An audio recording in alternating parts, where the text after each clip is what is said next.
नमस्कार दोस्तों, एक बार फिर से आप सभी का स्वागत है। दोस्तों, आज का यह वीडियो आपके सीटेट एग्ज़ाम के लिए काफ़ी ज़्यादा इम्पोर्टेंट है, क्योंकि इस वीडियो में दोस्तों आज हम 16 दिसंबर से लेकर के 24 दिसंबर तक जितने भी प्रश्न पूछे गए हैं सीटेट एग्ज़ाम में, उन सभी प्रश्नों को देखेंगे। अगर आप लोग यह पूरा वीडियो ध्यान से देख लेते हैं तो निश्चित रूप से आप सीटेट एग्ज़ाम में बहुत ही अच्छा स्कोर करेंगे। तो आप सभी लोग इस पूरे वीडियो को ध्यान से देखिए, इससे आपको काफ़ी लाभ मिलेगा। ठीक है, तो यहाँ पे दोस्तों जितने प्रश्न लिए गए हैं ये सभी प्रश्न पूछे जा चुके हैं। 16 दिसंबर से लेकर के 24 दिसंबर के बीच में जितने एग्जाम हुए हैं उन सभी में जो प्रश्न यह पूछे गए हैं उन्हीं से यह लिया गया है। तो चलिए शुरू करते हैं और सभी प्रश्नों को ध्यान से देख लेते हैं।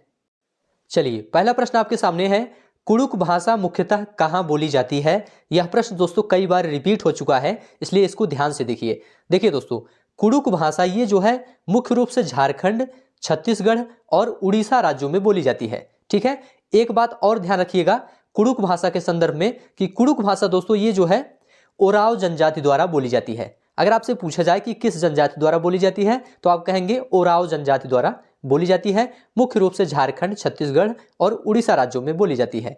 चलिए, अगला प्रश्न आपके सामने है स्लॉथ के बारे में। यह भी प्रश्न दोस्तों कई बार रिपीट हो रहा है, तो ध्यान से देख लीजिए। यह दोस्तों भालू जैसा दिखता है लेकिन भालू नहीं है। यह दिन के 17 घंटे सोता है और पेड़ पर उल्टा लटका रहता है। तो स्लॉथ के बारे में यह जानकारी याद रखिएगा, इससे प्रश्न आपको जरूर देखने को मिलेगा।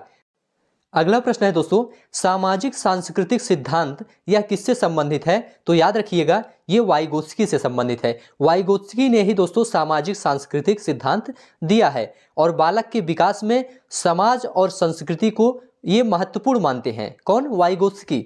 चलिए, अगला प्रश्न है, पर्यावरण की मुख्य थीम। पर्यावरण की मुख्य थीम से दोस्तों हर बार प्रश्न पूछा जा रहा है, तो इसको याद रखिएगा। भोजन, पानी, आवास, यात्रा, परिवार एवं मित्र, हम चीजें कैसे बनाते हैं, ये 6 जो है कुल मुख्य थीम है पर्यावरण की, और इनसे प्रश्न हर बार पूछा जा रहा है, तो इनको याद रखिएगा। चलिए, अगला प्रश्न देखते हैं, संज्ञानात्मक विकास का सिद्धांत किसने दिया है।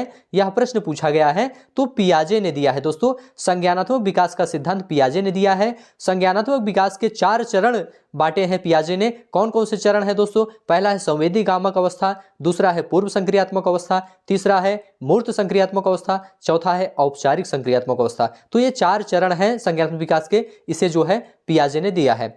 चलिए, अगला प्रश्न है, सृजनात्मकता का संबंध है। यह भी प्रश्न पूछा गया है दोस्तों। तो सृजनात्मकता का संबंध अपसारी चिंतन से है, इसको याद रखिएगा आप लोग। चलिए, अगला प्रश्न है, एनसीएफ 2005 किस पर बल देता है। यह भी प्रश्न पूछा गया है, तो इसको याद रखिएगा। ये जो है बाल केंद्रित शिक्षा पर बल देता है दोस्तों, एनसीएफ 2005। ठीक है, आगे बढ़ते हैं। अगला प्रश्न है, भाषा अर्जन का संबंध किससे है। चौमस्की से संबंध है, इसको याद रखिएगा। इनसे भी प्रश्न कई बार पूछा गया है और रिपीट भी हुआ है, इसलिए आप लोग इनको ध्यान से देख लीजिए। तो भाषा अर्जन का संबंध है किससे है? ये चौमस्की से है। अगला प्रश्न है, फाख्ता पक्षी अपना घोंसला बनाता है। यह भी प्रश्न दोस्तों पूछा गया है, तो ध्यान से देख लीजिए। कैक्टस के पौधों के बीच अपना घोंसला बनाते हैं। फाख्ता पक्षी कहाँ घोंसला बनाते हैं? कैक्टस के पौधों के बीच अपना घोंसला बनाते हैं। यह भी प्रश्न पूछा गया है। अगला प्रश्न है, पढ़ने की अक्षमता से संबंधित है। क्या संबंधित है? तो डिसलेक्सिया संबंधित है दोस्तों। डिसलेक्सिया से जो बच्चे पीड़ित होते हैं वो जो है पढ़ने में सक्षम नहीं होते हैं। ठीक है, पढ़ने में उन्हें कठिनाई होती है, तो इसको भी ध्यान रखिएगा। यह भी प्रश्न पूछा गया है और रिपीट भी हो रहा है। ठीक है, बुद्धि के द्विकारक सिद्धांत से प्रश्न पूछा गया है, तो ध्यान रखिएगा स्पीयरमैन ने दिया है। बुद्धि के द्विकारक सिद्धांत कौन दिया है? स्पीयरमैन ने दिया है। सतत आकलन का उद्देश्य पूछा गया है, अगला प्रश्न है। तो सतत आकलन का उद्देश्य क्या होता है दोस्तों? इसको याद रखिएगा, शिक्षण प्रक्रिया में सुधार करना, ये जो है सतत आकलन का उद्देश्य होता है। अगला प्रश्न पूछा गया है आपसे, बालक का विकास प्रभावित होता है। कैसे प्रभावित होता है? तो आप कहेंगे आनुवंशिकता तथा वातावरण दोनों से प्रभावित होता है, किसी एक से नहीं दोस्तों। ना तो केवल आनुवंशिकता से, ना ही केवल वातावरण से, दोनों से प्रभावित होता है, आनुवंशिकता से भी और वातावरण से भी। ठीक है, अगला प्रश्न पूछा गया है दोस्तों, आवश्यकता का पदानुक्रम सिद्धांत किसने दिया था। तो ध्यान रखिएगा, आवश्यकता का पदानुक्रम सिद्धांत दोस्तों मोसले ने दिया था, इसको याद रखिएगा।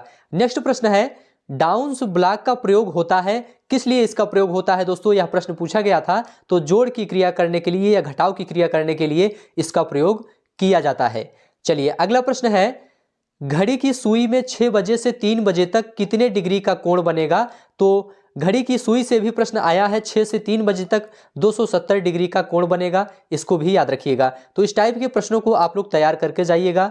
अगला प्रश्न है, बीज किसमें पाए जाते हैं? यह प्रश्न पूछा गया है, तो ध्यान रखिएगा टमाटर, भिंडी और खीरा में बीज पाए जाते हैं। ठीक है। अगला प्रश्न दोस्तों घरों से संबंधित पूछा गया था, तो इसको भी आप लोग ध्यान से देख लीजिए।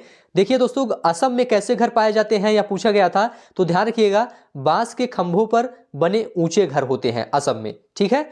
और जम्मू कश्मीर में कैसे घर होते हैं दोस्तों, इनसे भी पूछा गया है, तो पत्थर या लकड़ी से बने घर होते हैं जम्मू कश्मीर में, तो इसको भी ध्यान से देख लीजिए। और लद्दाख की बात करते हैं तो पत्थर के बने घर, फर्श व छतें लकड़ी की बनी होती है। अगला है, मनाली में कैसा घर होता है? तो मनाली में दोस्तों पत्थर और लकड़ी के बने ढालू वाले छत होते हैं। चलिए अगला प्रश्न देखते हैं, राजस्थान से संबंधित भी प्रश्न पूछा गया है दोस्तों, तो मिट्टी के बने घर जिनकी छतें कटीली झाड़ियों में छाई होती हैं, ये जो है राजस्थान से संबंधित है। चलिए अगला प्रश्न देखते हैं, ध्यान से आप लोग सभी प्रश्नों को देखिए। ये सभी प्रश्न दोस्तों सीटेट एग्जाम में पूछे गए हैं, 16 से लेकर के 24 दिसंबर के बीच के ये सभी प्रश्न हैं। गणितीय तर्कना का सूचक है, यह भी प्रश्न पूछा गया है, तो ध्यान रखिएगा गणितीय तर्कना का सूचक क्या है दोस्तों? तर्क संगतता की क्षमता इसका सूचक है। अगला प्रश्न है दोस्तों, जड़ों का समूह, यह कई बार रिपीट हो चुका है, तो ध्यान रखिएगा मूली, गाजर, चुकंदर ये सभी दोस्तों जड़ों के समूह हैं। ठीक है, यह भी प्रश्न पूछा गया है, तो ध्यान से आप लोग देख लीजिए। अगला है, पर्यावरण की थीम से रिपीट हुआ है, इसके पहले हम 6 मुख्य थीम होते हैं उनको हम बता चुके हैं, तो यह प्रश्न कई बार रिपीट हो रहा है। चलिए अगला प्रश्न देखते हैं, बच्चे पर्यावरण अध्ययन सबसे अच्छी तरह से कैसे सीख सकते हैं? यह प्रश्न पूछा गया है, तो ध्यान रखिएगा भ्रमण के माध्यम से सीख सकते हैं। बच्चे पर्यावरण अध्ययन सबसे अच्छी तरह से भ्रमण के माध्यम से सीख सकते हैं, इसको ध्यान रखिएगा। उबला हुआ टैपियोका कहाँ के लोग खाना पसंद करते हैं? यह प्रश्न पूछा गया है, रिपीट हो रहा है, तो ध्यान रखिएगा केरल के लोग खाना पसंद करते हैं। अगला प्रश्न है दोस्तों, वान हेले किससे संबंधित है? यह प्रश्न पूछा गया था, तो ध्यान रखिएगा ये ज्यामितीय चिंतन से संबंधित है वान हेले। चलिए नेक्स्ट प्रश्न देखते हैं, मच्छरों से फैलने वाली बीमारी कौन कौन सी होती है? तो ध्यान रखिएगा यह भी रिपीटेड है दोस्तों, डेंगू, चिकनगुनिया और मलेरिया ये सभी रोग दोस्तों मच्छरों से फैलते हैं। चलिए अगला प्रश्न है, चिंतन में शामिल है, चिंतन में क्या शामिल है दोस्तों? तो ध्यान रखिएगा संकल्पना, भाषा, कल्पना ये सभी जो है चिंतन में शामिल होते हैं। लौह तत्व प्रचुर मात्रा में पाया जाता है, किसमें पाया जाता है यह पूछा गया था, तो ध्यान रखिएगा दोस्तों आंवला, गुड़ और पालक में लौह तत्व प्रचुर मात्रा में पाया जाता है, तो इसको भी ध्यान में रखिएगा। अगला प्रश्न दोस्तों पूछा गया है, मनुष्य के समान किसकी आंखें होती हैं? यह भी प्रश्न पूछा गया है, तो ध्यान रखिएगा उल्लू की आंखें दोस्तों मनुष्य के समान होती हैं, और उल्लू जो है दोस्तों ये अपनी गर्दन सबसे ज्यादा पीछे तक घुमा सकता है। ठीक है, तो यह भी तथ्य याद रखिएगा, उल्लू अपनी गर्दन सर्वाधिक पीछे तक घुमा सकता है।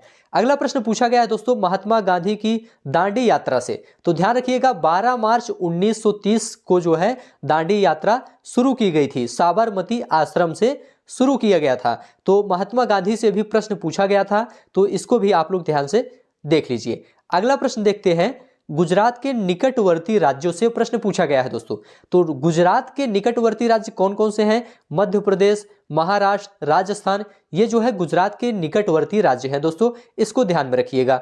चलिए अगला प्रश्न देखते हैं, सभी प्रश्न दोस्तों आप लोग पूरा देखिए, लास्ट तक सभी प्रश्नों को देखिए, यहाँ पे आपको सभी प्रश्न मिलेंगे। ठीक है, अगला प्रश्न पूछा गया है, किस राज्य की मुख्य भाषा अंग्रेजी है? दोस्तों यहाँ पे भाषा रहेगा, फसल नहीं रहेगा। किस राज्य की मुख्य भाषा अंग्रेजी है? तो ध्यान रखिएगा नागालैंड की मुख्य भाषा क्या है? अंग्रेजी है, इसको याद रखिएगा, इससे प्रश्न पूछा गया है। टैपियोका का दूसरा नाम क्या है? कसावा इसका दूसरा नाम होता है। आयरन की कमी दूर करने के लिए क्या किया जाता है? यह प्रश्न पूछा गया है, तो पालक, गुड़, आंवले का सेवन किया जाता है आयरन की कमी को पूरा करने के लिए। ठीक है, पालक, गुड़ और आंवला में ये जो है लौह तत्व पाया जाता है। चलिए अगला प्रश्न दोस्तों नीपेंथिस से है, नीपेंथिस से दोस्तों प्रश्न पूछा जा रहा है, रिपीट हो रहा है, तो ध्यान से आप लोग इसको देख लीजिए। एक ऐसा पौधा है दोस्तों जो कीड़ों का शिकार करता है और यह कहाँ पाया जाता है? ऑस्ट्रेलिया, इंडोनेशिया और भारत के मेघालय में पाया जाता है। नीपेंथिस पौधा एक शिकारी पौधा है दोस्तों। इसका आकार कैसा होता है? घड़े जैसा इसका आकार होता है, जिसके ऊपर पत्ती का ढक्कन लगा रहता है और इसमें से एक सुगंध निकलती है जो कीड़ों को अपनी ओर आकर्षित करती है। तो ये जो है नीपेंथिस के बारे में यह तथ्य याद रखिएगा, इनसे प्रश्न जरूर पूछा जा रहा है और पूछा भी गया है। लिखने की अक्षमता से दोस्तों प्रश्न पूछा गया है, तो ध्यान से देख लीजिए। डिस्ग्राफिया जो है ये लिखने की अक्षमता से संबंधित है। डिसलेक्सिया किससे संबंधित है? पढ़ने की अक्षमता से संबंधित है। डिस्ग्राफिया लिखने की अक्षमता से। अगला प्रश्न पूछा गया है दोस्तों, किसी संख्या में शून्य से भाग देने पर क्या होगा? तो यह अपरिभाषित है दोस्तों, इसको ध्यान रखिएगा। अगला प्रश्न है आपके सामने, सृजनात्मक प्रश्न कौन सा होता है? यह पूछा गया था, तो ध्यान रखिएगा मुक्त अंत वाले जो प्रश्न होते हैं वह सृजनात्मक प्रश्न होते हैं। ठीक है, तो चलिए अगला प्रश्न देखते हैं। दोस्तों सभी प्रश्न आप लोग ध्यान से देखिए, ये सभी प्रश्न दोस्तों पूछे गए हैं सीटेट एग्जाम में 16 से लेकर के 24 दिसंबर के बीच में। पूरा वीडियो दोस्तों अगर आप लोग देख कर जाते हैं तो इससे आपको काफी ज्यादा लाभ मिलेगा। सीटेट एग्जाम में आप बहुत ही अच्छा स्कोर करेंगे। अगला प्रश्न दोस्तों पोर्टफोलियो से पूछा गया था, तो ध्यान रखिएगा छात्र की उपलब्धियों व कमियों की जानकारी किसमें रहती है? दोस्तों पोर्टफोलियो में रहती है। तो ये जो है इसे भी आप लोग ध्यान में रखिएगा। हाथी से संबंधित प्रश्न पूछा गया था दोस्तों, तो हाथी से संबंधित प्रश्न ध्यान रखिएगा। सबसे बड़ी मादा हाथी जो है झुंड की सरदार होती है। हाथियों के बारे में यह तथ्य याद रखिएगा। एक वयस्क हाथी दोस्तों 100 केजी पत्ते व टहनियाँ खा सकता है, इसको भी याद रखिएगा हाथियों के बारे में। और नर हाथी जो होता है दोस्तों ये 14 वर्ष से लेकर के 15 वर्ष की आयु में अपना झुंड क्या करता है? छोड़ देता है। ठीक है, तो हाथी के बारे में यह जो है तथ्य याद रखिएगा। चलिए अगला प्रश्न देखते हैं। अगला प्रश्न है दोस्तों पियाजे से संबंधित। पियाजे के स्कीमा से संबंधित प्रश्न पूछा गया था। स्कीमा ये जो किससे संबंधित है? तो बताइएगा आप लोग कि पियाजे की अवधारणा से संबंधित है। देखिए, बालक पहले से मस्तिष्क में उपस्थित चीजों का उपयोग करके किसी विषय वस्तु के प्रति एक धारणा बनाता है, तो उसे क्या कहते हैं? स्कीमा कहते हैं। यह प्रश्न पूछा गया है दोस्तों इनके बारे में, स्कीमा के बारे में, तो इसको आप लोग ध्यान में रखिएगा। अगला प्रश्न है पियाजे के आत्मसातीकरण से जो है प्रश्न पूछा गया है, तो ध्यान रखिएगा पुरानी जानकारी में नई जानकारी शामिल करना क्या कहलाता है? आत्मसातीकरण कहलाता है। चलिए अगला प्रश्न देखते हैं। वाइगोत्स्की से संबंधित है दोस्तों, निजी वार्ता से संबंधित पूछा गया है। तो निजी वार्ता किसे कहते हैं? बच्चों का स्वयं से बात करना क्या कहलाता है दोस्तों? निजी वार्ता कहलाता है, इसको ध्यान रखिएगा। अगला प्रश्न पूछा गया है दोस्तों, इंपॉर्टेंट प्रश्न है, रिपीट हो रहा है, इसको ध्यान रखिएगा। सामाजिकरण का द्वितीय कारक क्या होता है? तो विद्यालय होता है दोस्तों। मीडिया होता है और विद्यालय होता है, ये सभी जो है द्वितीय कारक माने जाते हैं। और सामाजिकरण का प्रथम एजेंसी, यह भी प्रश्न पूछा गया है, तो परिवार जो होता है दोस्तों ये सामाजिकरण का प्रथम एजेंसी माना जाता है। परिवार के साथ साथ पास पड़ोस के लोग जो होते हैं वह भी जो है प्रथम कारक माने जाते हैं। ठीक है, सामाजिकरण का। चलिए अगला देखते हैं। अगला प्रश्न क्या है? अगला प्रश्न है प्राथमिक स्तर पर बच्चे को किस भाषा में पढ़ाना चाहिए? यह प्रश्न पूछा गया था, तो इसको ध्यान रखिएगा दोस्तों। प्राथमिक स्तर पर बच्चे को मातृभाषा में शिक्षा देनी चाहिए, मातृभाषा में उसे पढ़ाना चाहिए। अगला प्रश्न दोस्तों पूछा गया है अमूर्त चिंतन से प्रश्न पूछा गया है, तो ये जो है औपचारिक संक्रियात्मक अवस्था में से संबंधित है दोस्तों। औपचारिक संक्रियात्मक अवस्था में जो बच्चे होते हैं दोस्तों वे क्या करते हैं? वे अमूर्त चिंतन करना प्रारंभ कर देते हैं। दोस्तों ये संज्ञानात्मक विकास की चौथी अवस्था है। कौन सी? चौथी अवस्था है औपचारिक संक्रियात्मक अवस्था। इसका जो समय है वह है 11 से लेकर के 15 वर्ष। ठीक है, चलिए अगला प्रश्न देखते हैं। अगला प्रश्न दोस्तों प्रतिदर्श सिद्धांत से पूछा गया है, तो इसको ध्यान रखिएगा। प्रतिदर्श का सिद्धांत किसने दिया है? तो आप कहेंगे थॉमसन ने दिया है, तो इसको भी ध्यान में रखिएगा, यह भी प्रश्न पूछा गया है।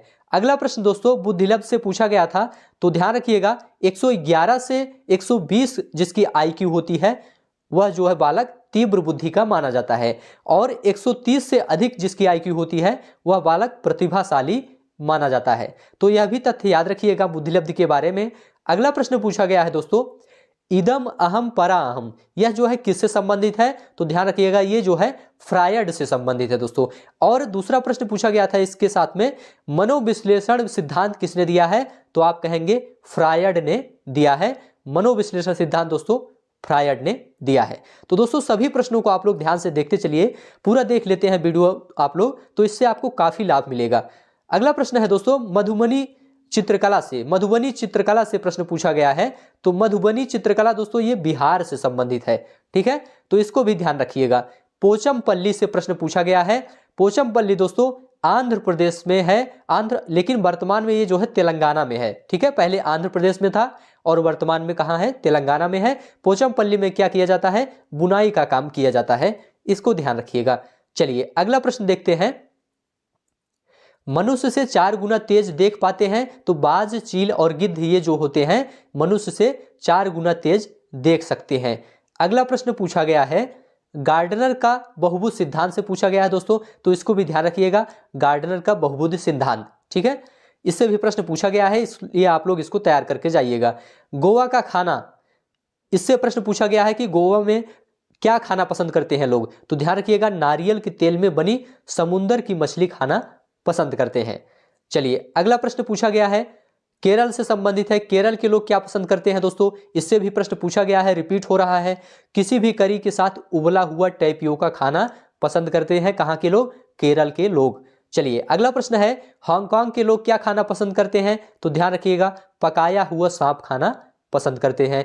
कश्मीर के लोग क्या खाना पसंद करते हैं? सरसों के तेल में बनी समुद्र की मछली खाना पसंद करते हैं। चलिए अगला प्रश्न देखते हैं। अगला प्रश्न पूछा गया है, समावेशी कक्षा में शिक्षक की सबसे महत्वपूर्ण भूमिका क्या होती है? तो ध्यान रखिएगा, समावेशी कक्षा में शिक्षक की महत्वपूर्ण भूमिका होती है कि प्रत्येक बच्चे को सीखने का अवसर प्रदान करना, ठीक है, शिक्षक की जो भूमिका होती है वह क्या होती है? प्रत्येक बच्चे को सीखने का अवसर प्रदान करना, ये जो है समावेशी कक्षा में शिक्षक की महत्वपूर्ण भूमिका होती है। तो यह भी प्रश्न पूछा गया था। अगला प्रश्न है दोस्तों, कलमकारी छापे किस राज्य में हैं? यह पूछा गया है आपसे।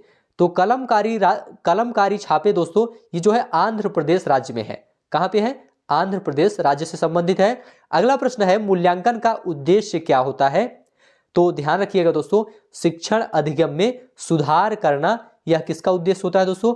मूल्यांकन का उद्देश्य होता है। तो सभी प्रश्न दोस्तों ध्यान से आप लोग देखते चलिए, ये सभी प्रश्न पूछे गए हैं, इसलिए जो है आप लोग इनको जरूर ध्यान से देखिए, इससे आपको काफी मदद मिलेगा।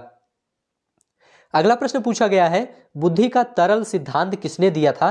तो ध्यान रखिएगा, कैटेल ने दिया था। किसने दिया था? कैटेल ने दिया था। नेक्स्ट प्रश्न पूछा गया है, प्रतिभाशाली बच्चे के बारे में पूछा गया है। तो ध्यान रखिएगा, प्रतिभाशाली बच्चे की निष्पादन क्षमता दोस्तों क्या कैसी होती है? अच्छी होती है।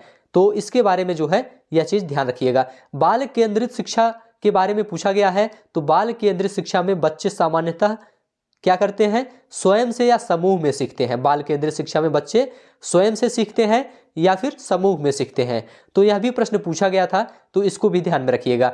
अगला प्रश्न दोस्तों पूछा गया था, घाना नेशनल पार्क कहाँ है या किस राज्य से संबंधित है? तो ये जो है राजस्थान में है दोस्तों, राजस्थान राज्य से संबंधित है। यह भी प्रश्न पूछा गया है, तो दोस्तों इसको भी ध्यान में रखिएगा। अगला प्रश्न है, फूलों की घाटी कहाँ अवस्थित है? यह प्रश्न पूछा गया था, तो उत्तराखंड राज्य में अवस्थित है दोस्तों, इसको भी ध्यान रखिएगा। अगला प्रश्न है आपके सामने, वर्ली पेंटिंग यह जो है किस राज्य से संबंधित है, कहां पर की जाती है? तो आप कहेंगे महाराष्ट्र में की जाती है, ठीक है, महाराष्ट्र से संबंधित है वर्ली पेंटिंग। चलिए अगला प्रश्न देखेंगे, सभी प्रश्न ध्यान से देखिए आप लोग। झूम खेती ये जो है कहां पर की जाती है दोस्तों? तो ध्यान रखिएगा, यह रिपीटेड प्रश्न है दोस्तों, कई बार पूछा गया है। झूम खेती दोस्तों भारत के पूर्वोत्तर राज्यों में की जाती है, जैसे मेघालय या मिजोरम में, ठीक है। चलिए अगला प्रश्न है दोस्तों, पट्टा चित्रकारी किस राज्य से संबंधित है? तो ध्यान रखिएगा, पट्टा चित्रकारी आपका उड़ीसा राज्य से संबंधित है। चलिए अगला प्रश्न देखेंगे, कर्क रेखा किन राज्यों से होकर गुजरती है? यह भी प्रश्न दोस्तों पूछा गया है, तो इसे भी आप लोग ध्यान से देख लीजिए। कुल 8 राज्यों से होकर गुजरती है दोस्तों। कौन कौन से? गुजरात, राजस्थान, मध्य प्रदेश, छत्तीसगढ़, झारखंड, पश्चिम बंगाल, त्रिपुरा और मिजोरम राज्यों से होकर गुजरती है कर्क रेखा, ठीक है, तो इसे भी आप लोग ध्यान में रखिएगा। अगला प्रश्न है, झारखंड की मुख्य फसल, यह पूछा गया था कि झारखंड की मुख्य फसल क्या होती है, तो आप कहेंगे चावल होती है। अगला प्रश्न है, ग्रेगर जॉन मेंडल ने किस पौधे पर प्रयोग किया था? तो यह भी प्रश्न पूछा गया है दोस्तों, ध्यान रखिएगा। इन्होंने मटर पर प्रयोग किया था, ठीक है।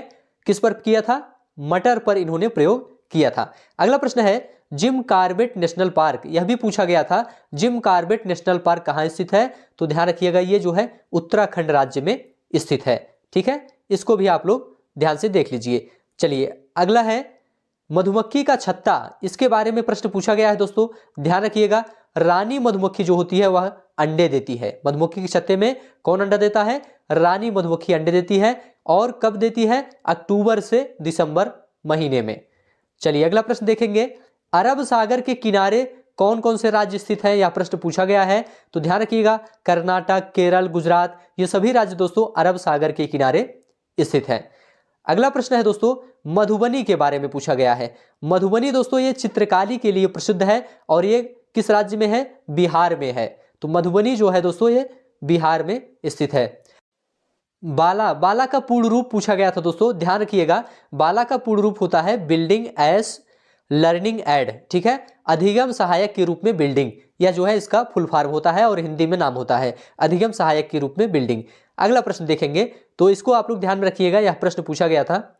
रेशम कीट के बारे में प्रश्न पूछा गया है, तो रेशम कीट के बारे में ध्यान रखिएगा, कई किलोमीटर दूर से अपनी मादा को पहचान लेता है रेशम कीट।